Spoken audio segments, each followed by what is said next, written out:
रोई जाए। बालिका को सब मना रहे हैं पर तो बालिका मान नहीं रही है।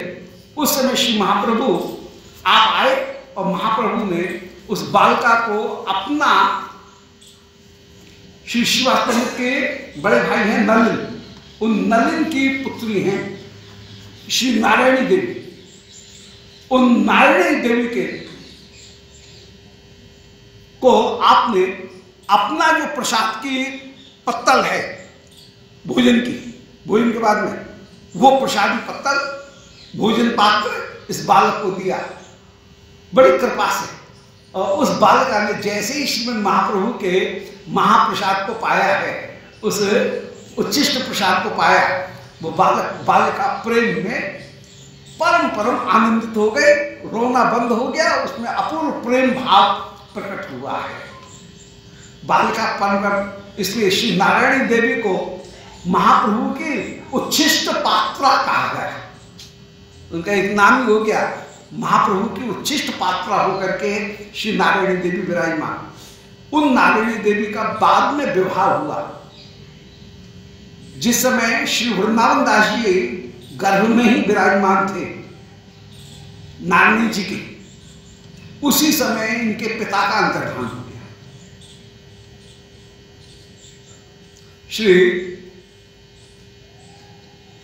फिर वे ही बालक आगे बड़े हुए और बड़े होकर के परम विद्वान हुए। श्री वृंदावन दास उनका नाम रखा गया और फिर उनके द्वारा श्री चैतन्य भागवत ग्रंथ उनको प्रकट किया गया। तो ये अपने रूप से कृपा में स्वरूप श्री नारायणी देवी जो है उनके ऊपर कृपा की गई अपने रूप से।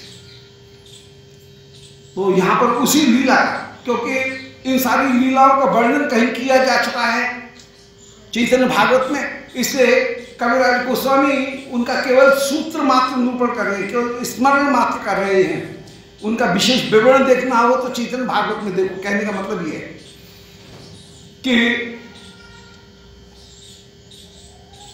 श्री अपूर्व रूप से कृपा करते हुए विराजमान है। उच्छिष्ट दिया नारायणी कर सम्मान। महाप्रभु ने उच्छिष्ट देकर के श्री नारायणी उनका सम्मान किया है। श्रीवासे वस्त्र सिए दर्जी यवन, प्रभु ताजे निज रूप कराई दर्शन। जय जय जय। अब एक बात की बात है कि श्री महाप्रभु जो है वो महाप्रभु ने श्रीवास के एक दर्जी हैं, इन कपड़े सीने वाले दर्जी, वो जो दर्जी है उसको श्रीमद् महाप्रभु ने अपने स्वरूप का, यवन थे पर श्री महाप्रभु ने उनको भी अपने निज स्वरूप का दर्शन कराया। नारायण स्वरूप का ऐश्वर्य में जो स्वरूप है उस ऐश्वर्य स्वरूप का दर्शन किया और उस सही स्वरूप का दर्शन करके ये भी प्रेम में पागल हो गया है और जोर जोर से पुकारने लगा, एक कपड़ा सिलते सिलते ही कि मैंने दर्शन पा लिए, मैंने दर्शन पा लिए, ये कहकर के पुकारने लगा। सारे लोग बोले अरे क्या हो गया, बावरा हो गया है, पागल हो गया है, इसे कोई भूत प्रेत आ गया है। और वो कह रहा है कि मैंने दर्शन पा लिए, दर्शन पा लिए। श्री महाप्रभु ने अपने स्वरूप का, माने नारायण स्वरूप जो है उनका दर्शन कराया और महाप्रभु के स्वरूप का दर्शन करके वो दर्जी ऐसे पुकार रहा है, प्रेम में पागल हो रहा है, नृत्य करने लगा और वो महा वैष्णवों में श्रेष्ठ होकर के विराजमान हुआ। तो श्रीवासे वस्त्र सिए दर्जी यवन, प्रभु तारे निज रूप कराए दर्शन। देखो बोली हाय पागल, देख लिया ये कहकर के पागल हो रहा है। प्रेम नृत्य करे हाय वैष्णव आगल, प्रेम में नृत्य कर रहा है, वैष्णवों में अग्रगामी हो गया। साक्षात दर्शन की ऐसी ही महिमा है। भाव में दर्शन हो जाए परंतु उसकी भी अपेक्षा संतोष नहीं होता है कि अरे ये तो हमने कहीं भाव में दर्शन किया। साक्षात दर्शन उसकी अपनी महिमा है। और प्रायः सिद्ध बाबा जो कहते हैं, सिद्ध ये उन लोगों को कहा जाता है जिन्होंने यथावस्थित शरीर में श्री कृष्ण का दर्शन किया, लीला का साक्षात दर्शन किया। श्री बड़े बाबा जी महाराज सिद्ध बाबा, जहां साक्षात श्री कृष्ण उनको दर्शन देते हुए विराजमान हैं। राघव पंडित की गुफा में भजन कर रहे हैं। सर्दी बहुत ब्रिज में पड़ रही है, ठंड तो खूब पड़े, और उस समय पत्थर के कोयले कहीं होते थे, तो पत्थर के कोयले की अंगीठी तो इसे टिकती भी है, तो थोड़ी सी अंगीठी जला करके वो उसमें बैठ गए, वो अपनी गुफा के भीतर ले जाकर के अंगीठी रख ली। और पत्थर की अंगीठी जो है, पत्थर के कोयले की अंगीठी, वो तो गैस पैदा करती है, तो गैस हो गया और बाबा को मूर्छा आ गई, वही समाप्त हो गई, समाप्त हो गई जी। और उसी समय श्री किशोरी जी ने दर्शन दे करके इनको उठा करके गुफा के बाहर डाल दिया, और किशोरी जी ने दर्शन करके इनके सिर के ऊपर हाथ रखा, और तब कृष्ण दर्शन किए, और तब चेत आया, बोले हैं मुझे बाहर कौन फेंक गया। बोलो श्री बड़े बाबा जी महाराज की जय। श्री प्रभु अंतर्धान हो गए। इस बात को फिर किसी से कहा नहीं, पर कहीं बात में कोई बात निकल गई, तब पता लगा कि अरे बाबा को भगवत दर्शन इस तरह से हुआ। तो अनेक अनेक बार ये संतों के चरित्र में देखने में आता है कि इस समय भी श्री प्रभु तो 4-5 जो हैं वो तो बिल्कुल सामने दिखते हैं कि श्री किशोरी जी उनको, श्री प्रियालाल उनको दर्शन दे रहे हैं, जैसे श्री शुद्ध रामकृष्ण दास बाबा जी महाराज, परम पूज्य बाबा बड़े बाबा जी महाराज, वो सिद्ध, इसीलिए उनको फिर उनके नाम के आगे सिद्ध लगाया गया। श्री कामन के सिद्ध बाबा अपनी कुटिया में बैठ करके जप करें, और रामकृष्ण दोनों के दोनों आकर के रोज उनसे कहें कि बाबा पानी पिलवाए दे, और ये उठ करके जाएं। बोले अरे ग्वारिया, तुम्हारा रोज को काम गैया चरावे को, और हमको पानी पीने के टाइम बुलाओ, अपना भजन छोड़ के तुमको आना पड़े। बोले अरे बाबा जी, और काय के टाइम भजन कर रहे हो,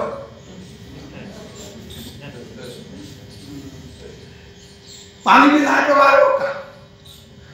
बोले भाई पिला रहे हो, पी ले भाई पी ले, लेकिन तेरे करुआ का पानी बड़ा मीठा है। और अपने करुआ से बाबा पानी पिवाए, और रामकृष्ण दोनों ओक लगा करके पानी पिए, और जब चले गए तब कहे ये कौन सा ग्वारिया था, इतना सुंदर रूप तो कभी देखा नहीं। तब ध्यान में आया अरे ये तो रामकृष्ण थे, और खुद ही पानी मांग रहे, मैं पानी नहीं पिला रहा हूँ, पानी पिला रहा हूँ, बस वो इनको ठपकावर दे रहा हूँ कि क्यों हमको सोते सोते जगाते, तो भजन करते करते उठ के आना पड़ता है तुमको पानी। और बोले और भजन क्या कर रहे हो, यही तो कहते हैं। बोलो लो ये विवाद सत्य हो गई। बोले और भजन काय के लिए कर रहा है, ये सुन करके ही कृतकृत्य हो गए। इससे पता लगे कि मैंने भजन का आज फल इन्होंने साक्षात दर्शन करा है, अब उनसे आनंदित हो जाए। श्री रंगदारी वाले बाबा जी सिद्ध बाबा गुरु जी से बार बार कह रहे हैं कि गुरु जी सब 4 धाम करने के लिए जाते हैं, कहो तो जरा सा हो जाए। बाबा कह रहे हैं अरे क्यों ब्रिज छोड़ के जाए, बैठ के एक जगह भजन कर, क्या रखो है। बाबा सब जने कह रहे हैं, कुछ यात्री जा रहे हैं, करे आऊं द्वारका दर्शन, बोले तेरी बहुत इच्छा है तो जा। बाबा ने अनुमति दे दी। रंगवाले सिद्ध बाबा अब ये गए द्वारका में, वहां पर द्वारका की महिमा का दर्शन किया, द्वारका महात्मा का श्रवण किया, और वहां से शंख चक्र की गर्म मुद्रा उनको अंकित करके बक्षस भुजा के ऊपर लौट के चले आए। जब आए तो देखी ये शंख चक्र की मुद्रा कैसे लग रही है, तब तो मुद्रा हंसी करते हुए श्री मानसिक गंगा के सिद्ध बाबा उनने ये कह दिया, भैया अब तो तुम राज रानी की दासी हो गए और हम तो ग्वालिनी की दासी हैं, अब तो तुम राज रानी की सेवा करोगे, रुक्मणी जी की सेवा करोगे, सत्यभामा जी की सेवा करोगे, उनके चिन्ह तुमने धारण कर लिए शंख चक्र, और हम तो ग्वालिनी की दासी हैं। अब हमारे साथ में तुम्हारा क्या संबंध? सो इतने विरह में व्याकुल हो गए कि हाँ, राधा रानी मेरी छूट गई, ये मैंने क्या किया? शंख चक्र धारण कर लिए और मैं तो द्वारका परकर में अवस्थित हो गया, अब मैं कहां जाऊं? एकदम व्याकुल हो गए हैं। और विरह अग्नि इतनी जली कि अपने आप ही शरीर में अग्नि पैदा हो गई। किसी ने जाकर के खबर की कि महाराज वहां पर सुसाइड हो रहा है, एक व्यक्ति आत्मदाह कर रहा है। मुसलमानी, अंग्रेजी जमाना, मुसलमान दरोगा था, घोड़े के ऊपर बैठ करके जैसे ही आया कि गिरफ्तार करो, बुझाओ बुझाओ, और जैसे ही गिरफ्तार करना चाहे सो अपनी शांत हो गई। बाबा बिल्कुल वैसे शांत बैठे हैं, जैसे लौट करके गया फिर से अपनी धक आ गए। जितने भी ब्रिजवासी उन्होंने उस समय घी समर्पित किया और बाबा बैठे के बैठे ही अंतर्धान। वैसे की वैसी समाधि श्री रंगवारी में आशीर्वाद देंगे ब्रिजवासियों की। ब्रिजवासी खूब सेवा करते, ब्रिजवासी तो माने अद्भुत है, माने वैष्णवों की सेवा, बाबा जी की सेवा करने में तो ब्रिजवासियों की बड़ी भारी निष्ठा, आज भी वो निष्ठा है ब्रिजवासी जनों की।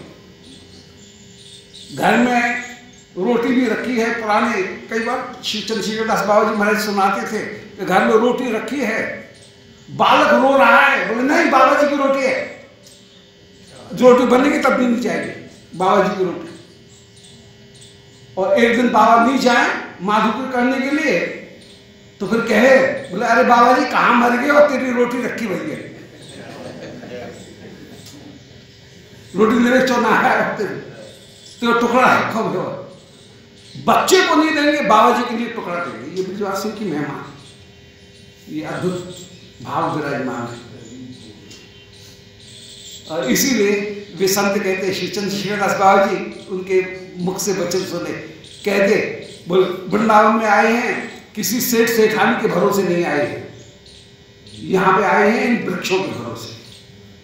ये लता पता हमारे यजमान है, कोई बैंक बैलेंस लेके नहीं आए, किसी सेठ सेठानी के भरोसे नहीं आए हैं, यहाँ पे आए हैं इन लता पता के भरोसे और ये पालन करने वाले। ये रस की स्थिति है। श्री सूरजकुंड के बाबा सिद्ध बाबा किशोरी दर्शन दे रही हैं, जिस समय भूल गए अपनी गुरु परंपरा। अब पहले तो पूछते थे पंगत हो रही है तो खड़िया पंगत अलग लगेगी और जो संप्रदाय भक्त वैष्णव हैं उनकी पंगत अलग लगेगी। तो किसी ने पूछ लिया गुरु परंपरा बोलो, और ये भूल गए, उठा दिया, लौटो खड़िया है अभी, पक्का वैष्णव नहीं है, उठा करके अलग बैठा दिया। बड़ा दुख हुआ, बोला है परंपरा हमको पता नहीं है। रात को श्री प्रिया जी आई और प्रिया जी ने आकर के इनको गुरु परंपरा बता दी, लिख करके दे दी कि ये तुम्हारी परंपरा है। सारे वैष्णव परम प्रस्कृति हुए, पर कहीं कहीं डांट दिया, वो स्वप्न में जो परंपरा प्राप्त हुई है उसको नहीं मानेंगे, प्रत्यक्ष में कौन गुरु है उनको बताओ। तो परंपरा में श्री किशोरी जी बता के गई थी, तो फिर कामन श्री मानसी गंगा के सिद्ध बाबा उनके पास में गए और कहा महाराज आप गुरु हो, आप हमको पुनः अंगीकार करो, और पुनः दीक्षा ग्रहण की और उस परंपरा को दिया। परंपरा वही है जो किशोरी जी बता गई थी, वही, परंतु उसको यथार्थ में भी दिखाया और ये मानो दिखाया कि स्वप्न में दी गई जो दीक्षा है वो प्रधान नहीं है, आचार्य के द्वारा प्राप्त होने वाली दीक्षा ही प्रधान है। इस ये एक मर्यादा भी स्थापित की, नहीं तो हर एक कोई कह दे हमें तो स्वप्न में दीक्षा मिली है, ला वो नहीं मानी जाएगी। जो संप्रदाय भक्त हैं वो संप्रदाय भक्त दीक्षा को ही प्रमुख रूप से माना जाएगा, कोई नहीं तो हर एक रास्ता खुल जाता। इससे संतगढ़ में कोई किशोरी जी के वचन के ऊपर अविश्वास कर रहे हो, सो बात नहीं है। बोले तुमको किसने बताई ये दीक्षा? बोले स्वप्न में देखी। बोले स्वप्न की नहीं मानेंगे, प्रत्यक्ष रूप में बताओ। तो फिर प्रत्यक्ष रूप में दीक्षा ग्रहण की और किशोरी जी ने स्वप्न में दर्शन दिए इनको, इसलिए प्रत्यक्ष दर्शन दिए, इसलिए वो सिद्ध होकर के विराजमान हुए। और श्री मानसी गंगा के सिद्ध बाबा, उनका तो कहना ही क्या, श्री कृष्णदास बाबा जी महाराज भावना कर रहे हैं और भावना करते करते श्री प्रिया जी, लाल जी दोनों श्री मानसी गंगा में अपूर्व से जल केली कर रहे हैं। और जल केली करते हुए श्री किशोरी जी के चरण का नूपुर खुल गया, गिर गया। और किशोरी जी कह रही है, हाँ मेरा नूपुर कहाँ गया और मेरे बाबा ने मुंह को दियो, पिता को दियो व्यवहार नूपुर, बड़ा प्यार, बाबा की याद आएगी। वो तो उनकी स्मृति है। दासियों को आदेश प्रदान किया और श्री बाबा जी महाराज मंजरी भाव में अंतश्चिंतन करते करते श्री मानसी गंगा में डुबकी लगाई और डुबकी गए तो ऊपर ही नहीं निकले। 3 दिन हो गए। सब ये समझे पहले मानसी गंगा में बड़े बड़े कछुआ है, भारी कछुआ, हमने भी दर्शन किए, बहुत भारी भारी, इतने बड़े बड़े कछुआ।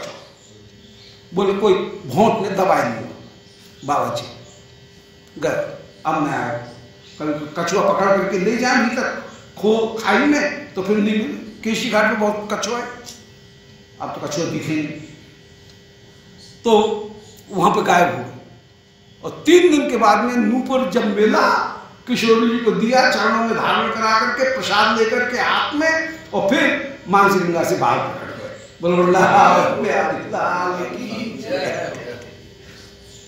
और सब वैष्णवों ने उस वो शीत जो बीड़ा प्रसाद है उसको ग्रहण किया है, परम कृतकृत्य होकर के विराजमान।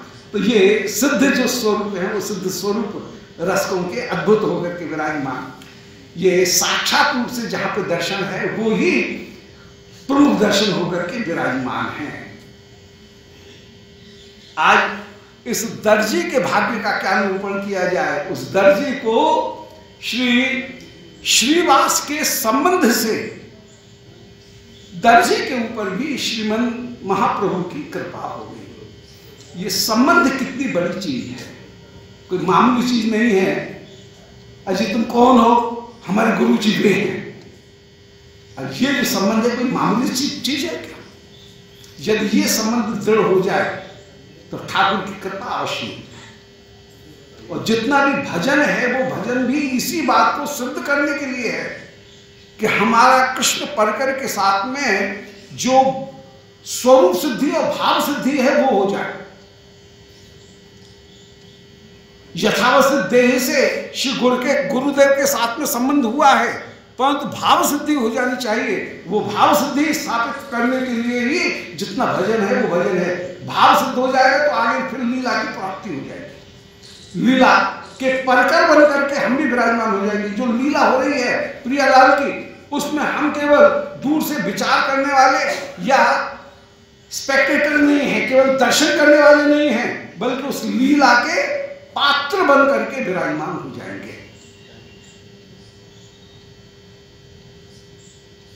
उस लीला का दर्शन करने वाले, उस लीला का एक पार्टिकल होकर के विराजमान हो जाए, उसके एक भाग बन करके विराजमान हो जाए। ये मुख्य वस्तु है। और ये वस्तु की प्राप्ति होगी, ये भाव सिद्धि होगी कब? बोले भाव सिद्धि होगी तब जबकि श्रीमद गुरुदेव के साथ में जो नित्य परकर है या नित्य परकर के साथ में जुड़े हुए हैं, उनके साथ में हमारा भावात्मक संबंध स्थापित हो जाए तो उस लीला की प्राप्ति हो। और श्रीवास पंडित के संबंध के कारण, श्रीवास पंडित का ये दर्जी है, भले यवन हो परंतु श्रीवास पंडित का ये दर्जी है। इस संबंध के कारण श्रीमद महाप्रभु ने उस दर्जी को जब दर्शन दिए, अपने स्वरूप का दर्शन कराया, दर्जी देखूं बोले होए पागल, मैंने देख लिया ये कह करके पागल हो गए। वो दर्जी पागल हो गया। प्रेम में नृत्य करे होए वैष्णव आगल, वो प्रेम में नृत्य कर रहा है और प्रेम में नृत्य करते हुए वैष्णवों में अग्रगण्य हो गया। आवेश श्रीवास प्रभु वंशी का मांगे, श्रीवास कहे गोपीगण वंशी और नील। श्री प्रेम में विभल हो रहा है। एक बार श्री महाप्रभु ऐसे आवेश में आ गए कि आवेश में आकर के श्रीवास जो हैं उनसे वंशी मांग रहे हैं कि वंशी दो, और श्रीवास कह रहे हैं कि वंशी जो है वो गोपियों ने चुरा ली है। ऐसे है ये लीला। तो बड़े भाव के आवेश में श्री महाप्रभु श्रीवास से वंशी लाओ, मेरी वंशी दे दो ऐसे कह रहे हैं, और श्रीवास कह रहे हैं वंशी तो गोपियों ने चुरा ली। सुनी प्रभु बोल कहे न आवेश, श्रीवास वर्णे वृंदावन लीला रस। उस समय श्री श्रीवास के वचन सुन करके महाप्रभु कह रहे हैं कि कहो क्या हुआ वंशी का। और उस समय श्री श्रीवास पंडित वृंदावन की रसमयी जो लीलाएं हैं उन लीलाओं का वर्णन कर रहे हैं। अब श्रीवास पंडित का वर्णन प्रथमते वृंदावन माधुर्य वर्णन, सबसे पहले प्रारंभ में जो किया वो वृंदावन के माधुर्य के वर्णन करने से किया। पहले वृंदावन की शोभा का वर्णन किया। रसिक जन जब वृंदावन की शोभा का वर्णन करते हैं, वृंदावन और श्री प्रियालाल अलग नहीं है, तो वृंदावन की शोभा को यह नहीं समझना चाहिए कि हम प्रकृति का वर्णन कर रहे हैं। वहां पर रसिकों ने जहां भी वृंदावन की शोभा का वर्णन किया है वहां स्वरूप की शोभा का ही वर्णन।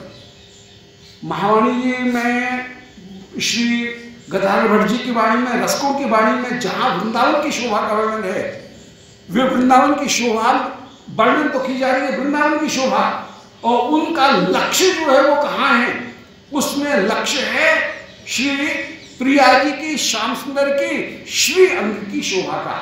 कि वृंदावन में शुक पिक स्वर कर रहे हैं, और ध्यान कहाँ है, बोल श्री प्रिया जी के वचन, प्रिया जी की नासिका, लाल जी की नासिका शुक होकर के विराजमान, पिक माने कोयल सरी के कंठ वाली ये सखी रण ही प्रिया लाल की शोभा का वर्णन कर रही है, विलास का वर्णन है श्रीमद वृंदावन। वृंदावन में कैसे सुंदर कमल खिल रहे हैं, परंतु ध्यान क्या है वर्णन में कि जहां नेत्र कमल, अधर कमल, कपोल कमल, वक्ष कमल, चरण कमल, श्रीहस्त कमल, नाभि कमल खिलते हुए विराजमान है। वृंदावन में दर्शन किया जा रहा है श्री वृंदावन की शोभा का। वृंदावन में अपूर्व रूप से चमेली खिल रही है, और ध्यान करेंगे कहाँ, बोले श्री किशोरी जी की एड़ी कैसी लाल लाल शोभा को प्राप्त हो रही है। अब ये जो इनके जो बीजक हैं, उन बीजक को कभी कभी रसिक जन कृपा करके प्रकट कर देते हैं। ऊपर से लगता है कि अरे ये तो प्रकृति का वर्णन है, परंतु वो प्रकृति का वर्णन नहीं है। श्री वृंदावन की शोभा में सर्वदा ध्यान करते समय वाणी साहित्य जहां भी वर्णन किया गया वहां पर वृंदावन की शोभा का वर्णन नहीं है। वो शोभा में कहीं श्री प्रिया लाल की शोभा का ही वर्णन कर रहे हैं। श्री यमुना में, श्री राधा कुंड में अपूर्व रूप से रत्न जटित सोपान शोभित हो रहे हैं, और ध्यान कहाँ है, बोले श्री प्रिया लाल जी उनके अंग के ही थल उथल उनका वर्णन करते हुए जैसे उनकी रूप माधुरी का दर्शन कर रहे हैं। भोरा कमल के ऊपर आ रहे हैं, ध्यान कहाँ है, बोले अलकावली कपोल के ऊपर आ रही है। ये रसिकों की कुंद कमल खिल रहे हैं। अब कहेंगे कुंद, परंतु ध्यान कहाँ है, बोले श्री प्रिया के दंतावली, लाल जी की दंतावली वो ही कुंद के समान सुशोभित हो रही हैं। इसलिए वृंदावन में अपूर्व बसंत खिल रहा है। ध्यान कहाँ है? बोले बसंत नहीं, श्री प्रिया लाल दोनों के अंग में नव यौवन ही खिल रहा है। नव यौवन ही बसंत होकर के विराजमान है। तो जहां श्री वृंदावन की शोभा का वर्णन है, वाणी साहित्य में वो वर्णन सर्वदा सर्वदा श्री युगल की शोभा ही है। युगल में और वृंदावन में कोई भी अंतर नहीं है, दोनों एक स्वरूप होकर के ही विराजमान। ये रस की रीति है। इसलिए प्रथमत वृंदावन माधुर्य वर्णित। सबसे पहले वृंदावन के माधुर्य का वर्णन श्री श्रीवास पंडित कर रहे हैं। ये वृंदावन की रस की रीति भी है कि ज्ञानी भगवान का ध्यान करता है। कहाँ? बोले अपने हृदय। उस हृदय में एक कमल का ध्यान करेगा। हृदय कमल, हृदय कमल में वह सूर्य का ध्यान करेगा। फिर उसके पीछे चंद्रमा का ध्यान करेगा। फिर चंद्रमा के भीतर अग्नि का ध्यान करेगा। अग्नि के भीतर फिर श्री नारायण के चतुर्भुज रूप का ध्यान करेगा। श्री तृतीय स्कंध में जहाँ ध्यान करने की प्रक्रिया है, एकादश स्कंध में जहाँ ध्यान योग का वर्णन किया है श्री कृष्णचंद्र ने, वहां पर योगियों के ध्यान के वर्णन में यही पद्धति वर्णन की गई कि कुंडली जागृत करने के बाद में कमल जो मुदा हुआ था वो कमल खिला। कमल खिलने पर उसमें सूर्य का, फिर चंद्रमा का, फिर अग्नि का, फिर अग्नि के बीच में श्री नारायण, उनका ध्यान किया जा रहा है। अब वैष्णव कह रहे हैं कहाँ अग्नि के बीच में परम कोमल श्याम सुंदर, उनका कहाँ अग्नि के बीच में ध्यान करेंगे? ये हाथ जोड़े। हम तो श्रीमद वृंदावन धाम में परम सुंदर जो निकुंज है, उसमें सुखद जो निकुंज, श्री वृंदावन प्रियालाल की सेवा करने वाली उस कुंज के भीतर ध्यान करेंगे। तो वैष्णव जो ध्यान है, रसकों का जो ध्यान है, वो हृदय में पहले मन वृंदावन का ध्यान, फिर मन वृंदावन का ध्यान करके उन वृंदावन कुंज में श्री प्रियालाल का ध्यान। दिव्य वृंदारण्य कल्पद्रुमार्ह श्रीमद रत्नाकर रत्न सिंहासन, पहले वृंदावन, फिर वृंदावन कुंज में ध्यान करके फिर श्री प्रियालाल का कुंज के भीतर ध्यान है। हमारे यहाँ पर रसकों के यहाँ पर हृदय में ठाकुर जी का ध्यान नहीं है, यहाँ हृदय में मन वृंदावन का ध्यान, वृंदावन में श्री प्रियालाल का ध्यान। तो ये योगियों के ध्यान में और वैष्णवों के रसिक वैष्णवों के ध्यान में ये कहीं रस में अंतर होकर के विराजमान। श्री श्रीवास पंडित भी जब महाप्रभु वो वंशी का प्रसंग आया और महाप्रभु बोले आगे वर्णन करो, आगे वर्णन करो, उस समय श्रीवास पंडित ने पहले वृंदावन माधुर्य का वर्णन किया। प्रथमे वृंदावन माधुर्य वर्णन शून्य प्रभु चत्य आनंद बाढ़े। श्री वृंदावन के द्वारा श्री प्रभु के हृदय में आनंद बढ़ा। तब बोल बोल प्रभु बोले बार बार, तब कह रहे हैं और कहो और कहो, पुनः पुनः कहे श्रीवास करिया विस्तार।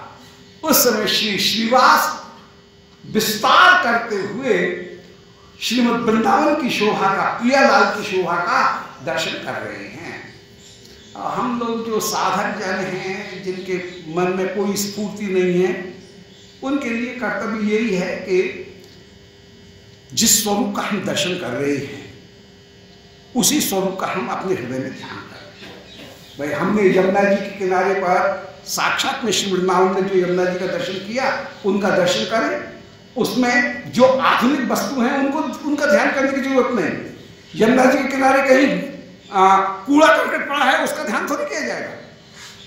जो परम ध्येय जो स्वरूप है, जो आंखों के सामने जो दिख रहा है, प्रत्यक्ष वृंदावन में जो दिख रहा है, इस प्रत्यक्ष वृंदावन को साक्षात वृंदावन ही समझ करके हमको आराधना करनी चाहिए।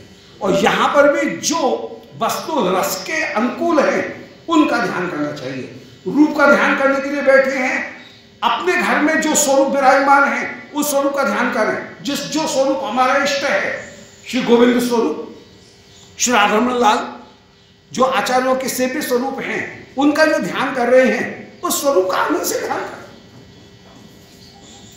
क्योंकि अभी वो जो दिव्य स्वरूप है, उस दिव्य स्वरूप का तो हमको बोध है नहीं, वहां तक हमारी पहुंच है नहीं, तो हम कहां से ध्यान करेंगे। इसलिए किसी एक स्वरूप में विशेष रूप से अपनी आसक्ति लगाते हुए एक नाम धुन, एक स्थान, एक स्वरूप, उसमें अपने चित्त को एकाग्र करें। फिर अन्य जितने भी स्वरूप हैं वे उनके ही रास के स्वरूप हैं, प्रकाश भेद होकर के वे क्रिया कर रहे हैं, ऐसा विचार करें। परंतु अपना कोई एक इष्ट स्वरूप, उस एक इष्ट स्वरूप में चित्त को एकाग्र करके जो सामने दिख रहा है उसी स्वरूप को यथार्थ मानते हुए, सत्य मानते हुए, नित्य मानते हुए, उस स्वरूप का ही ध्यान करते हुए उसमें अपने आप को केंद्रित करने का प्रयत्न करना चाहिए। ये रसिक जन, जो अनुभवी जन हैं, वे रस की पद्धति में बताते रहे कि इसका ध्यान करें, कि उसका ध्यान करें, कि इस स्वरूप का ध्यान करें, कि उस स्वरूप का ध्यान करें। ये नहीं, कहीं एक जगह अपना चित्र लगाए जो सामने दिख रहा है। जैसे शिव वृंदावन में जा रही है एकांत में, जहां ईंट पत्थरों का जंगल नहीं है, पत्थर कंक्रीट का जंगल नहीं है, ऐसे किसी स्थान पर जाकर के वृंदावन का जो स्वाभाविक नेचुरल जो स्वरूप, सहज जो स्वरूप है, मूल स्वरूप, उस मूल स्वरूप का जहां दर्शन हो रहा है, जैसे भागवत निवास में दर्शन हो जाए, ये लता पता।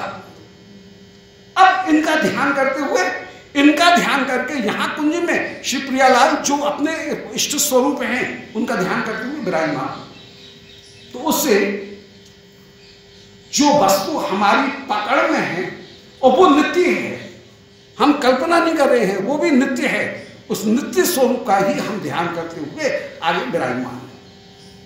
और श्रीवास पंडित मन वो ही महाप्रभु करें, बोल बोल, आगे बोलो, आगे बोलो। उस समय वृंदावन के माधुर्य का वर्णन कर रहे हैं। वृंदावन का माधुर्य श्री प्रियालाल का ही माधुर्य है।